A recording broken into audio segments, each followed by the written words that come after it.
Let's say there's a lie that sounds a lot like wisdom, and it goes something like this. Get your win rate up. It's the first thing every new trader chases and the last thing that ever makes them money. Think about that. The way you get a win rate up is by taking profits early and often. I know a lot of people are into this idea of selling into strength and buying into weakness. And they think that is the gateway to getting quick profits, securing what you have, doubling down, getting a better price, but it's all really a lie. So you sell the premium, you take a quick 50%, you close the trade the moment it's green because green feels fragile and you don't want to give it back. I know I've felt that way many times in the past, that I figure, man, I haven't made a profit in the past couple of days and now I'm green. And as soon as it moves there, I'm like all over it. And you feel like if you do it consistently, and you will absolutely build an impressive win rate because that's what you're chasing. A couple of days down and you feel like you're a loser. You get one back, you feel like you're back on track. Maybe I can do that the next time and the next time. The thing is, you'll also build a kind of a distribution to your trades with no right tail at all. What that really means is that when you're taking these quick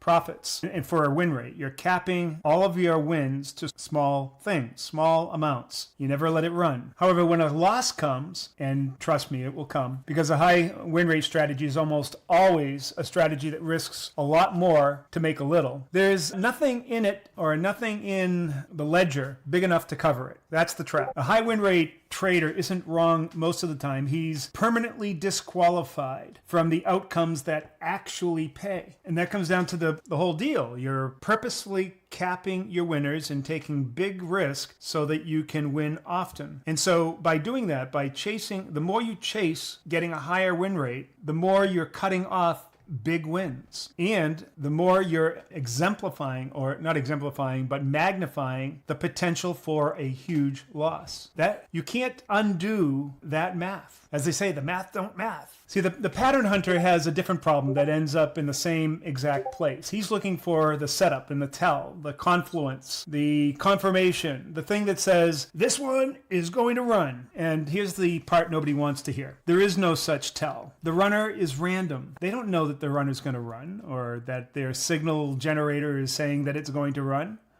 The trade that goes 400% doesn't announce itself at entry. It just happens. It looks identical to the one that expired worthless. So the pattern hunter is filtering on a signal that really just doesn't exist. Show me the pattern and then show me the statistical evidence that it has edge. So that means he's throwing away a perfectly good trade in search of certainty and taking fewer shots at exactly the thing that's distributed across all of them. He is quietly doing the same thing that the high win rate trader does, because when the trade he predicted starts working, he takes the profit since the prediction has been confirmed and the job feels done. This is why in our strategy we say that you need to follow process over outcome, that we don't set targets. A target is naturally limiting. See, prediction by its nature has an ending, and the ending is, it always comes before the tail actually fires or exists. So both the high win rate guy and the pattern matcher, both of them are trying to be right, and that's really the shared thing that they're doing wrong. And I've said this so many times to other people that when you try to be right, the market is going to punish you.